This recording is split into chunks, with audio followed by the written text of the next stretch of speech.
السلام عليكم ورحمة الله. أعوذ بالله من الشيطان الرجيم.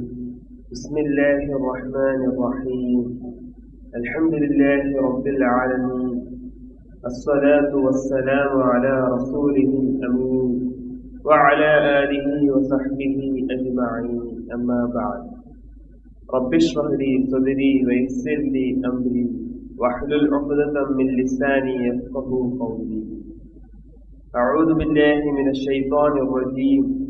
بسم الله الرحمن الرحيم. يا أيها الذين آمنوا اتقوا الله وقولوا قولا سديدا يصلح لكم أعمالكم ويغفر لكم ذنوبكم ومن يطع الله ورسوله فقد فاز فوزا عظيما. ആദരണീയരായ രക്ഷിതാക്കളെ, സഹോദരി സഹോദരന്മാരെ, റമളാൻ അവസാനിക്കുകയാണ്. ഒരുപക്ഷെ ഈ വർഷത്തെ അവസാനത്തെ തറാവീഹ് ആയിരിക്കണം നമ്മൾ ഇന്നിവിടെ നിർവഹിക്കുന്നത്. ഈ റമളാൻ അവസാനിക്കുമ്പോൾ അടുത്ത റമളാനിൽ നമ്മൾ ഉണ്ടാകുമോ ഇല്ലയോ, ഈ ചോദ്യത്തിന് ഉത്തരം അറിയാത്തവരാണ് നമ്മൾ.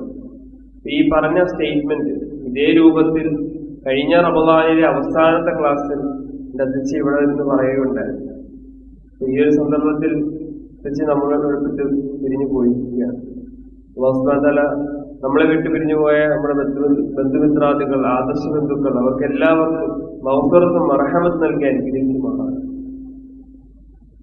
അതുകൊണ്ട് തന്നെ ഈ റമളാൻ അവസാനിക്കുമ്പോൾ ഇപ്പൊ നമ്മുടെ ഈ ആത്മീയ വളർച്ച എങ്ങനെയായിരുന്നു എന്ന് ഓരോരുത്തരും ആത്മപരിശോധന നടത്തേണ്ട സമയമാണ്. ഈ ഒരു മാസം നീണ്ട പരിശ്രമങ്ങൾ എങ്ങനെയൊക്കെ ആയിരുന്നു നമ്മൾ ചെയ്തത്, അല്ലെങ്കിൽ ഇത് നമ്മുടെ ജീവിതത്തിൽ ഒരു മാറ്റം ഉണ്ടാക്കാൻ സാധിച്ചു? ആ രൂപത്തിൽ നമ്മൾ ആത്മപരിശോധന നടത്തേണ്ടതുണ്ട്. അതുപ്രകാരം റമളാനിൽ നമ്മൾ ചെയ്ത നല്ല പ്രവർത്തികൾ നമുക്ക് തുടർന്ന് കൊണ്ടുപോകാൻ കഴിയണം. നമസ്കാരം, ഖുർആൻ പാരായണം, അതുപോലെ തന്നെ റമളാനിൽ നമ്മൾ കൂടുതലായി ചെയ്തിരുന്ന നല്ല സൽക്കർമ്മങ്ങൾ, അത് നമ്മൾ തുടർന്ന് കൊണ്ടുപോകണം. അതുപോലെ തന്നെ നമ്മൾ പാപങ്ങളിൽ നിന്ന് മുക്തരാവാൻ ശ്രമിക്കണം. റമളാൻ നമ്മുടെ മുഴുവൻ ജീവിതത്തിനുള്ള ഒരു പരിശീലന കാലമാണ്. നമുക്കറിയാം, ഒരു സ്മാർട്ട് ഫോൺ, അതിൽ നമ്മൾ അതിന്റെ ഉപയോഗത്തിനനുസൃതമായി ധാരാളം ബഗ്സ് കടന്നു വരും. അപ്പൊ അത് സോഫ്റ്റ്വെയർ ഇഷ്യൂസ് എല്ലാം കടന്നു വരുന്നതാണ്. അപ്പൊ ഇത് പരിഹരിക്കാനായിട്ട് ആ കമ്പനി സോഫ്റ്റ്വെയർ അപ്ഡേറ്റ് കൊണ്ടുവരും, പുതിയ വേർഷനുകൾ, പുതിയ ഫേംവെയർസ്, സോഫ്റ്റ്വെയർസ് ഒക്കെ കൊണ്ടുവരും. അതുപോലെ തന്നെ സെക്യൂരിറ്റി പാച്ചസ് ഒക്കെ അപ്ഡേറ്റ് ആണ്. അതുപോലെ അങ്ങനെ ആ ബഗ്സും എറേഴ്സും നീക്കം ചെയ്യാൻ സാധിക്കും. അപ്പൊ ഈ രൂപത്തിൽ ഒരു വിശ്വാസിക്ക് വരുന്ന കുറവുകൾ നികത്തി ഒരു പുതിയ വേർഷനായി മാറാൻ ഉള്ള ഒരു സമയമാണ് റമളാൻ.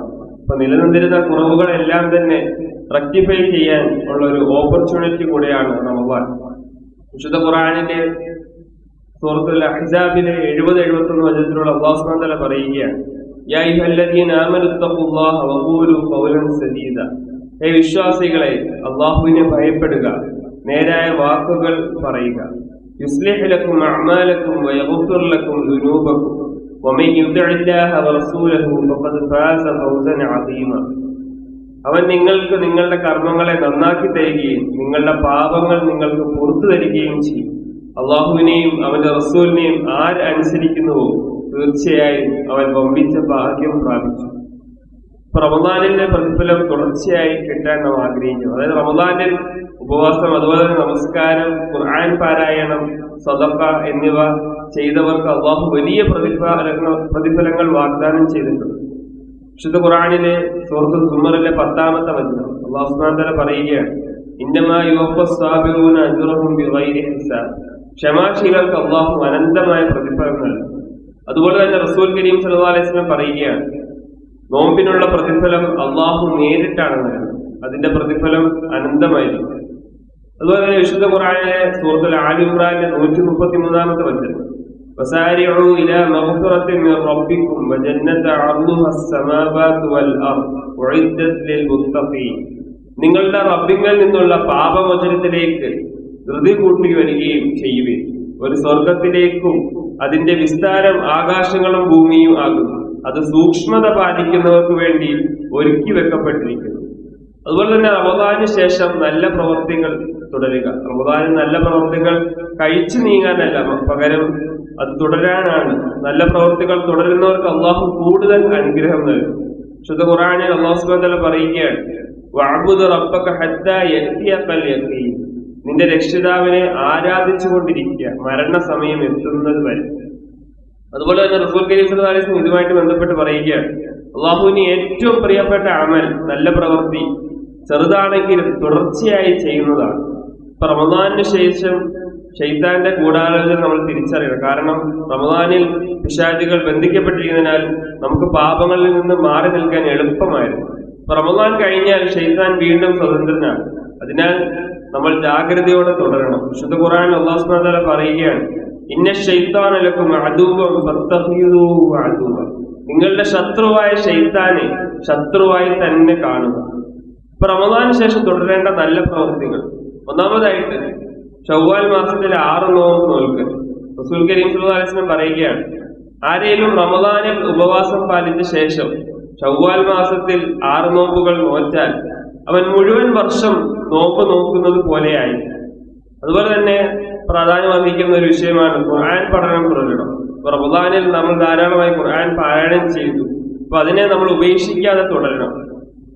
സദഖ, ദാനധർമ്മം തുടരണം. അതായത് റസൂൽ കരീം സ്വല്ലല്ലാഹു അലൈഹി വസല്ലം പറയുകയാണ്, സദഖ ദുഷ്ടതകൾ നീക്കം ചെയ്യുന്നു, വെള്ളം തീ അണയ്ക്കുന്നത് പോലെ. അതുപോലെ തന്നെ പ്രധാനമായ വിഷയമാണ് ഇഷ്ടമായ നമസ്കാരങ്ങൾ തുടരുക. അതായത് നമ്മൾ റമദാനിൽ തറാവീഹ് എല്ലാ ദിവസവും കൃത്യമായി നമസ്കരിച്ചു. അപ്പൊ അതേ രൂപത്തിൽ അത് തുടർന്നുള്ള മാസങ്ങളിൽ തഹജ്ജുദ് എന്ന രൂപേണ നമ്മൾ പതിവാക്കാൻ ശ്രദ്ധിക്കണം. അപ്പൊ റമദാന് ശേഷം നല്ല പ്രവർത്തികൾ തുടരുന്ന ഏറ്റവും പ്രധാനമാണ്. അപ്പൊ ഈ മാസം കഴിഞ്ഞാലും നമ്മൾ മനസ്സിലാക്കേണ്ടത് റമദാൻ ശീലങ്ങൾ നമ്മുടെ ജീവിതത്തിന്റെ ഭാഗമാക്കണം. അതുപോലെ തന്നെ പാപങ്ങളിൽ നിന്ന് മാറി നല്ല പ്രവർത്തികൾ ചെയ്യാൻ നമ്മൾ മാക്സിമം ശ്രമിക്കണം. അപ്പൊ നാം നേടിയത് നഷ്ടപ്പെടുത്താതെ അള്ളാഹുവിനെ തൃപ്തിപ്പെടുത്തുന്ന ജീവിതം നയിക്കാൻ നമ്മൾ ശ്രദ്ധിക്കണം. റസൂൽ കരീം സ്വല്ലല്ലാഹു അലൈഹി വസല്ലം പറയുകയാണ്, വൽ ആഖിബത്തു ലിൽ മുത്തഖീൻ. ഒരു വ്യക്തിയുടെ അവസാന പ്രവൃത്തിയിലാണ് അവന്റെ വിധി. റബ്ബ് സുബ്ഹാനഹു വ തആല റമദാനിലെ നമ്മുടെ എല്ലാ സൽക്കർമ്മങ്ങളും സ്വീകരിക്കുമാറാകണം. നമുക്ക് ഈ രൂപത്തിൽ സൽക്കർമ്മങ്ങൾ ജീവിതത്തിൽ ഉടനീളം തുടരാൻ ഉള്ള തൗഫീഖ് റഹ്മാനായ തമ്പുരാൻ നൽകുമാറാകണം. ഇപ്പൊ സീറയിലേക്ക് നമ്മൾ തിരിച്ചു വരികയാണ്. അപ്പൊ നമ്മൾ കഴിഞ്ഞ ക്ലാസ്സിൽ വിശദീകരിച്ചത് ഖന്തഖ് യുദ്ധത്തിന്റെ വേളയാണ്. അതിനുശേഷം ഇസ്ലാമിക് ചരിത്രത്തിൽ പ്രധാനമർഹിക്കുന്ന വിഷയമാണ് ഹുദൈബിയ സന്ധി, അതായത് യുദ്ധമില്ലാതെ നേടിയൊരു വിജയം. അപ്പൊ ഖന്തഖ് യുദ്ധത്തിന്റെ വിജയം മദീനയെ മൊത്തത്തിൽ ശക്തമാക്കിയെങ്കിലും റസൂൽ കരീം സ്വല്ലല്ലാഹു അലൈഹി വസല്ലമയുടെ ഹൃദയത്തിൽ മക്കയിലേക്കുള്ള ഒരു സ്വപ്നമുണ്ടായിരുന്നു. അതായത് ഹിജ്റയുടെ 6-ാം വർഷം, ക്രിസ്താബ്ദം 628, നബി സല്ലല്ലാഹു അലൈഹി വസല്ലമയ്ക്ക് ഒരു ദർശനം ലഭിക്കുകയാണ്, താൻ സുരക്ഷിതമായി കഅബയിൽ പ്രവേശിക്കുന്നുവെന്ന്. അപ്പൊ നമുക്ക് ഉംറ ചെയ്യാൻ മക്കയിലേക്ക് പോകണമെന്ന് റസൂൽ കരീം സ്വല്ലല്ലാഹു അലൈഹി വസല്ലം വിശ്വാസികളോട് പറയുകയാണ്. അങ്ങനെ ഏകദേശം 1400ഓളം പുരുഷന്മാരും സ്ത്രീകളും റസൂൽ സ്വല്ലല്ലാഹു അലൈഹി വസല്ലമയുടെ ഒപ്പം പുറപ്പെടുകയാണ്. അവർ യുദ്ധത്തിനല്ല, മറിച്ച് സമാധാനത്തിന് വേണ്ടി പോയവരായിരുന്നു. അങ്ങനെ അവർക്ക് അവരുടെ കയ്യിൽ ആയുധങ്ങളൊന്നും തന്നെ ഇല്ല. പകരം ഉംറയുടെ വെള്ള വസ്ത്രങ്ങളും ഹദിയും ബലിമൃഗങ്ങൾ മാത്രമേ അവരുടെ കയ്യിൽ ഉണ്ടായിരുന്നു. ഇപ്പൊ മദീനയിൽ നിന്ന് മക്കയിലേക്കുള്ള പാതയിൽ ഹുദൈബിയ എന്ന സ്ഥലത്ത് അവർ എത്തി. പക്ഷേ മുശ്രിക്കുകൾ അവരെ തടയാൻ തീരുമാനിക്കുകയാണ്. മുഹമ്മദിനെ ഞങ്ങൾ മക്കയിൽ കയറ്റില്ല, അബൂ സുഫിയാൻ പറയുകയാണ്. അപ്പൊ അവരൊരു സൈന്യവുമായി ഹുദൈബിയയിലെത്തി. അപ്പൊ നിന്റെ ആളുകൾ യുദ്ധത്തിന് വരികയാണോ എന്ന് അവർ ചോദിക്കുകയാണ്. ഇല്ല, ഞങ്ങൾ ഉംറയ്ക്ക് വന്നതാണെന്ന് റസൂൽ കരീം സ്വല്ലല്ലാഹു അലൈഹി വസല്ലം മറുപടി നൽകുകയാണ്. ഒരു പരീക്ഷണത്തിന്റെ നിമിഷങ്ങളാണ് ആ ഒരു സന്ദർഭത്തിൽ നടന്നത്. അത് മുശ്രിക്കുകൾ ഒരു സന്ദേശവാഹകനെ ഉർവ ബിൻ മസ്ഊദിനെ അയക്കുകയാണ്. അപ്പൊ അദ്ദേഹം പ്രവാചകൻ സ്വല്ലല്ലാഹു അലൈഹി വസല്ലമയെ കണ്ടപ്പോൾ വിശ്വാസികളുടെ സ്നേഹവും ഐക്യവും കണ്ട് അത്ഭുതപ്പെടുകയാണ്. ഇവർ നിന്നെ എത്രമാത്രം സ്നേഹിക്കുന്നു എന്ന് അദ്ദേഹം ചോദിക്കുകയാണ്. പക്ഷെ മുസ്ലിങ്ങളോട് പറയുകയുണ്ടായി. അപ്പൊ അവര് കേട്ടില്ല. അവർ ഒരു കുതിരപ്പടയെ അയച്ചു മുസ്ലിങ്ങളെ ആക്രമിക്കാൻ ശ്രമിക്കുകയാണ്. പക്ഷെ മുസ്ലിങ്ങൾ പിന്മാറാതെ നിൽക്കുകയാണ്. പ്രവാചകൻ സ്വല്ലല്ലാഹു അലൈഹി വസല്ലം തന്റെ ഒട്ടകത്തിന്റെ മുകളിൽ നിന്ന് പ്രാർത്ഥിക്കുകയാണ്, അല്ലാഹുവേ നിന്റെ വാഗ്ദാനം പൂർത്തിയാക്കൂ. അങ്ങനെ ഒട്ടകം കസ്വ, നബി സ്വല്ലല്ലാഹു അലൈഹി വസല്ലം ഒട്ടകം കസ്വ മുട്ടുകുത്തി നിന്നു. അതൊരു അടയാളമായിരുന്നു. അപ്പൊ നമ്മൾ ഇവിടെ തങ്ങണമെന്ന് റസൂൽ കരീം സ്വല്ലല്ലാഹു അലൈഹി വസല്ലം തീരുമാനിക്കുകയാണ്. മുസ്ലിങ്ങൾ ഒരു മരത്തിന് കീഴിൽ തമ്പടിക്കുകയാണ്. ആ ഒരു മരമാണ് പിന്നീട് ബൈഅത്തുർ റിദ്വാൻ എന്ന പേര് നേടി. അപ്പൊ ഒരു മുശ്രിക്കുകൾ ഒടുവിൽ സംസാരിക്കാൻ തയ്യാറാകുകയാണ്. അപ്പൊ അവർ സുഹൈബ് ഇബ്നു അംറിനെ അയക്കുകയാണ്. സന്ധി സംസ്കാരത്തിന് വേണ്ടി സുഹൈൽ ബിൻ അംറിനെ അയച്ചു. അപ്പൊ നമുക്കൊരു കരാർ ഉണ്ടാക്കണമെന്ന് അവർ പറയുകയാണ്. പ്രവാചകൻ സല്ലല്ലാഹു അലൈഹി വസല്ലം സുഹൈൽ ബിൻ അംറിനോട് സംസാരിക്കുകയും അലി റളിയല്ലാഹു അൻഹുവിനെ കരാർ എഴുതാൻ നിയമിക്കുകയും ചെയ്തു. അപ്പൊ കരാറിന്റെ നിബന്ധനകൾ ഇങ്ങനെയായിരുന്നു: ഈ വർഷം നിങ്ങൾക്ക് മക്കയിൽ കയറാൻ കഴിയില്ല, അടുത്ത വർഷം വരാം. അപ്പൊ 10 വർഷത്തേക്ക് യുദ്ധമില്ല, സമാധാനം പാലിക്കണം. നിന്റെ ആളുകൾ മക്കയിലേക്ക് പോയാൽ ഞങ്ങൾ തിരികെ നൽകില്ല, പക്ഷേ ഞങ്ങളുടെ ആളുകൾ നിങ്ങളുടെ അടുത്ത് വന്നാൽ തിരികെ നൽകണം. അപ്പൊ ഇത് അന്യായമാണെന്ന് ഉമർ റളിയല്ലാഹു അൻഹു ദേഷ്യത്തോടെ പറയുകയുണ്ടായി. അപ്പൊ നമ്മൾ എന്തിനാണ് ഇതിന് സമ്മതിക്കുന്നതെന്ന് റസൂൽ കരീം സ്വല്ലല്ലാഹു അലൈഹി വസല്ലമയോട് ചോദിക്കണം. അപ്പൊ റസൂൽ സ്വല്ലല്ലാഹു അലൈഹി വസല്ലം പറയുകയാണ്, ഇത് അള്ളാഹുവിന്റെ തീരുമാനമാണ്, ക്ഷമിക്കൂ, നമുക്ക് വിജയം ലഭിക്കുമെന്ന്. മുസ്ലിങ്ങൾ മനസ്സില്ലാ മനസ്സോടെ ആ ഒരു സന്ധിക്ക് വേണ്ടി സമ്മതിക്കുകയാണ്. ഇപ്പൊ ഒരു മരത്തിന് കീഴിലെ പ്രതിജ്ഞ സന്ധി എഴുതുന്നതിന് മുമ്പ് പ്രവാചകൻ സ്വല്ലല്ലാഹു അലൈഹി വസല്ലം വിശ്വാസികൾ ഒരു മരത്തിന് കീഴിൽ വിളിച്ചു. അപ്പൊ നിന്റെ കൂടെ മരണം വരെ നിൽക്കാൻ ഞങ്ങൾ പ്രതിജ്ഞ ചെയ്യുന്നുവെന്ന് ആ സഹാബത്ത് പറയുകയാണ്. അപ്പൊ അങ്ങനെ 1400 പേർ കൈകൾ നീട്ടി അത് ബൈഅത്ത് റിദ്വാൻ എന്ന പേര് നേടിയതായി നമുക്ക് കാണാൻ സാധിക്കും. അപ്പം അല്ലാഹു സുബ്ഹാനഹു വ തആല വിശുദ്ധ ഖുർആനിലെ സൂറത്തുൽ ഫത്ഹിലെ 18ാമത്തെ വചനത്തിലൂടെ പറയുകയാണ്, ലഖദ് റളിയല്ലാഹു അനിൽ മുഅ്മിനീന ഇദ് യുബായിഊനക തഹ്ത അശ്ശജറതി ഫഅലിമ മാ ഫീ ഖുലൂബിഹിം ഫഅൻസല അസ്സകീനത അലൈഹിം വഅസാബഹും ഫത്ഹൻ ഖരീബ. അപ്പൊ ആ വൃക്ഷത്തിന്റെ ചുവട്ടിൽ വെച്ച് നിന്നോട് പ്രതിജ്ഞ ചെയ്യുമ്പോൾ ആ സത്യവിശ്വാസികളെ കുറിച്ച് തീർച്ചയായും അള്ളാഹു തൃപ്തിപ്പെട്ടിട്ടുണ്ട്. അപ്പോൾ അവരുടെ ഹൃദയങ്ങളിലുള്ളത് അവൻ അറിഞ്ഞിരിക്കുന്നു, അതിനാൽ അവരിൽ അവൻ ശാന്തത ഇറക്കി കൊടുത്തു, ആസന്നമായ ഒരു വിജയം അവർക്ക് പ്രതിഫലം കൊടുക്കുകയും ചെയ്യും. അപ്പൊ സന്ധി എഴുതി കഴിഞ്ഞപ്പോൾ മുസ്ലിങ്ങൾ ഹദീബ് വലി നൽകി മക്കയിലേക്ക് കയറാതെ തിരിച്ചുപോയി. അപ്പൊ നമ്മൾ തോറ്റോ എന്ന് ചില സഹാബിമാരോട് ചോദിക്കുന്നുണ്ട്. പക്ഷെ റസൂൽ കരീം സ്വല്ലല്ലാഹു അലൈഹി വസല്ലം കണ്ണുകളിൽ ഒരു പ്രതീക്ഷയുണ്ടായിരുന്നു. അങ്ങനെ വിജയത്തിന്റെ വാതിൽ തുറക്കുകയാണ്. കാരണം ഹുദൈബിയ സന്ധി ഒരു തോൽവിയായി തോന്നിയെങ്കിലും അത് വലിയൊരു വിജയമായി ഇരുന്നുവെന്ന് അല്ലാഹു സുബ്ഹാനഹു വ തആല പറയുകയാണ്. സൂറത്തുൽ ഫത്ഹിലെ തന്നെ 1-ാമത്തെ വചനത്തിൽ, ഇന്നാ ഫതഹ്നാ ലക ഫത്ഹൻ മുബീന, നിശ്ചയമായി നാം നിനക്ക് പ്രത്യക്ഷമായ ഒരു വിജയം നൽകിയിരിക്കുന്നു. അങ്ങനെ 10 വർഷത്തെ സമാധാനം മുസ്ലിങ്ങൾക്ക് ശക്തി പകർന്നു. അതായത് ആളുകൾ ഭയമില്ലാതെ ഇസ്ലാം സ്വീകരിക്കാൻ തുടങ്ങി. അപ്പൊ അവർ അറേബ്യയിലാകെ സന്ദേശം എത്തിച്ചു. അപ്പൊ ഒരു വർഷത്തിനുള്ളിൽ തന്നെ മുസ്ലിങ്ങളുടെ എണ്ണം ഇരട്ടിയായി നമുക്ക് കാണാൻ സാധിക്കും. അങ്ങനെ ഹുദൈബിയ സന്ധി മുസ്ലിങ്ങൾക്ക് ശക്തി നൽകി. പക്ഷേ അത് മക്കയിലെ മുശ്രിക്കുകൾക്ക് അവസാനമായിരുന്നില്ല. ഹിജ്റയുടെ 8-ാം വർഷം മുശ്രിക്കുകൾ സന്ധി ലംഘിച്ചു. അപ്പൊ അവർ മുസ്ലിങ്ങളുടെ സഖ്യകക്ഷിയായിരുന്ന ബനൂ ഖുസാഅ ഗോത്രത്തെ ആക്രമിച്ചു. അപ്പൊ രാത്രിയിൽ അവരെ കൊന്ന് സമാധാനം തകർന്നു. പിന്നെ നമുക്ക് അവരെ നേരിടുമെന്ന് പ്രവാചകൻ സല്ലല്ലാഹു അലൈഹി വസല്ലം പറയുകയുണ്ടായി. ഏകദേശം 10,000 വിശ്വാസികളെ റസൂൽ കരീം സല്ലല്ലാഹു അലൈഹി വസല്ലം ഒന്നിച്ചു കൂട്ടുകയാണ്. ഇത് മക്കയിൽ നിന്ന് പാലായനം ചെയ്ത ദിനങ്ങളിൽ നിന്ന് വളരെ വ്യത്യസ്തമായിരുന്നു. അപ്പൊ മദീനയിൽ നിന്ന് മക്കയിലേക്കുള്ള യാത്ര അങ്ങനെ ആരംഭിക്കുകയാണ്. ഇപ്പൊ ഒരു വലിയ സൈന്യം വാളുകളും കവചങ്ങളും കുതിരകളും നിറഞ്ഞത് മരുഭൂമിയിലൂടെ നടക്കുകയാണ്. പക്ഷെ പ്രവാചകൻ സല്ലല്ലാഹു അലൈഹി വസല്ലം ഹൃദയത്തിൽ യുദ്ധമല്ല, സമാധാനം സ്ഥാപിക്കലായിരുന്നു ലക്ഷ്യം. പ്രാർത്ഥിക്കുകയാണ്. റസൂൽ കരീം സല്ലല്ലാഹു അലൈഹി വസല്ലം അവിടെ വെച്ച് പ്രാർത്ഥിക്കുകയാണ്, അല്ലാഹുവേ മക്കയെ ഞങ്ങൾക്ക് തുറന്നു തരണമേ. അപ്പൊ മക്കയിലേക്കുള്ള രഹസ്യ നീക്കം അങ്ങനെ ആരംഭിക്കുകയാണ്. മുശ്രിക്കുകൾ അറിയാതിരിക്കാൻ വേണ്ടി പ്രവാചകൻ സല്ലല്ലാഹു അലൈഹി വസല്ലം ഒരു തന്ത്രം ഉപയോഗിക്കുകയാണ്. നമ്മൾ രാത്രിയിൽ നീങ്ങണമെന്ന് റസൂൽ കരീം സല്ലല്ലാഹു അലൈഹി വസല്ലം സഹാബത്തിനോട് പറയുകയാണ്. അങ്ങനെ ആ മുസ്ലിം സൈന്യം മക്കയ്ക്ക് ചുറ്റും 4 വഴികളിലൂടെ അടുത്തതായി കാണാൻ സാധിക്കും. അപ്പൊ ഓരോ സൈനികനും ഒരു തീപ്പന്തം കത്തിച്ച് രാത്രിയിൽ മക്കയുടെ മലനിരകൾ ആയിരക്കണക്കിന് തീജ്വാലകളാൽ തിളങ്ങിയതായി നമുക്ക് ചരിത്ര ഗ്രന്ഥങ്ങളിൽ കാണാൻ സാധിക്കും. അങ്ങനെ അബൂ സുഫിയാൻ, മുശ്രിക്കുകളുടെ നേതാവായിരുന്ന അബൂ സുഫിയാൻ മലയിൽ നിന്നത് കണ്ടു. ഇതെന്താ ഒരു സൈന്യമാണോ എന്ന് അവർ ഭയപ്പെടുകയാണ്.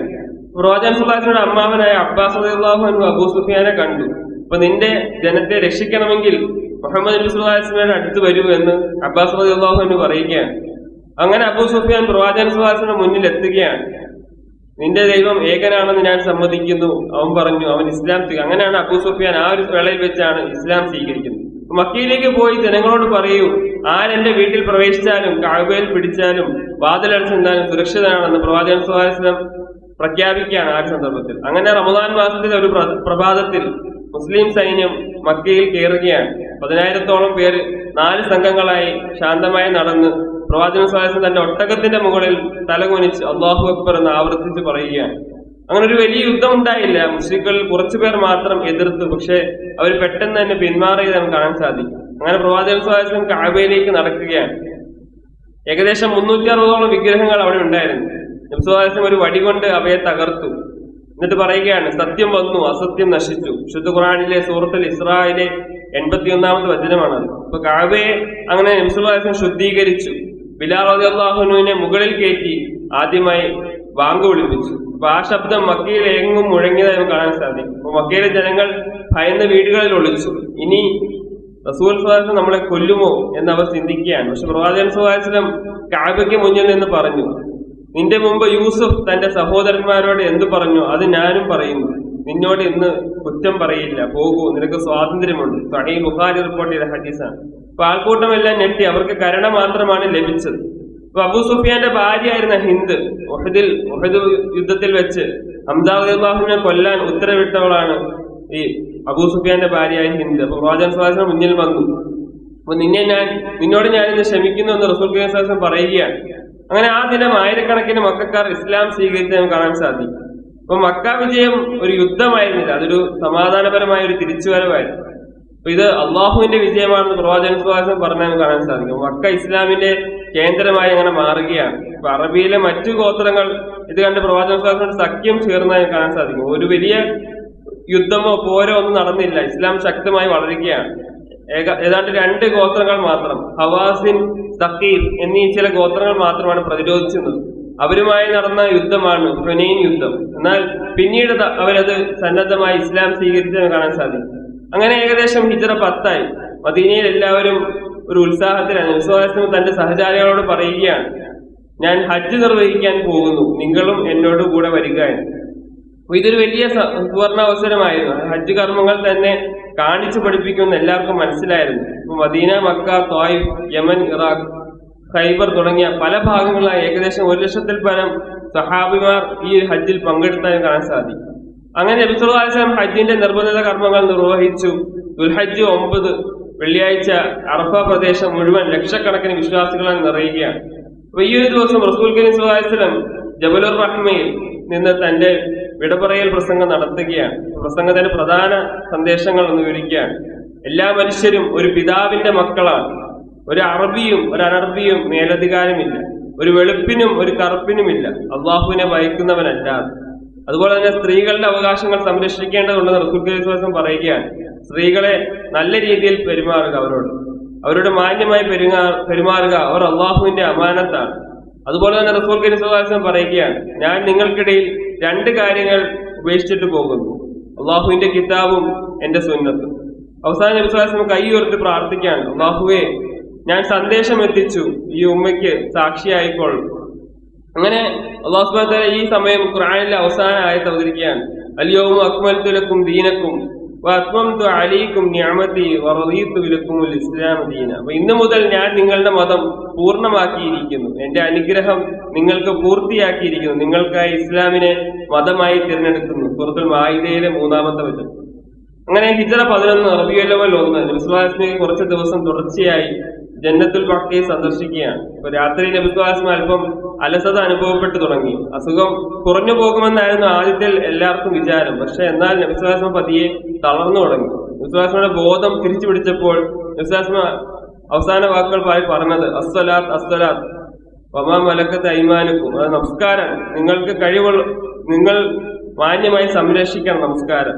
അതുപോലെ നബി സ്വല്ലല്ലാഹു അലൈഹി വസല്ലം ആകാശത്തേക്ക് നോക്കിക്കൊണ്ട് പറയുകയാണ്, അല്ലാഹുമ്മ ഫീ റഫീഖിൽ അഅല, അല്ലാഹുവേ, എനിക്ക് ഉന്നത കൂട്ടുകാരുടെ അടുത്തേക്ക് എന്നെ വിളിച്ചു കൂട്ടുകയാണ്. അങ്ങനെ തുടർന്ന് ഏകദേശം റബീഉൽ അവ്വൽ 12 തിങ്കളാഴ്ച നബി സല്ലല്ലാഹു അലൈഹി വസല്ലം വഫാത്താവുകയാണ്. മദീന മുഴുവൻ വിഷാദത്തിലായിരുന്നു. ഉമർ റളിയല്ലാഹു അൻഹു വളരെ ദേഷ്യം പിടിച്ച്, ആർക്കെങ്കിലും പറയാൻ കഴിയുമോ നബി സല്ലല്ലാഹു അലൈഹി വസല്ലം മരിച്ചെന്ന്? അങ്ങനെ പറയുന്നവരെ ഞാൻ കൊല്ലും എന്ന രീതിയിൽ വാളൂരി പിടിച്ച് നടക്കുകയാണ് ഉമർ റളിയല്ലാഹു അൻഹു. അപ്പൊ ആ സന്ദർഭത്തിലാണ് അബൂബക്കർ സിദ്ദീഖ് റളിയല്ലാഹു അൻഹു പറയുന്നത്, ആര് മുഹമ്മദിനെ ആരാധിച്ചോ മുഹമ്മദ് മരണപ്പെട്ടിരിക്കുന്നു, ആര് മുഹമ്മദിന്റെ നാഥനായ അള്ളാഹുവിനെ ആരാധിച്ചോ അവൻ എന്തെന്നും ജീവിച്ചിരിക്കുന്നു.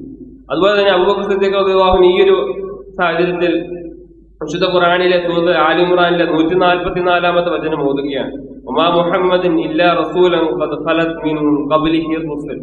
മുഹമ്മദ് സ്വല്ലല്ലാഹു അലൈഹി വസല്ലം ഒരു പ്രവാചകൻ മാത്രമല്ലാതെ മറ്റൊന്നുമല്ല, അതിനു മുമ്പ് പല പ്രവാചകരും കടന്നുപോയിട്ടുണ്ട്.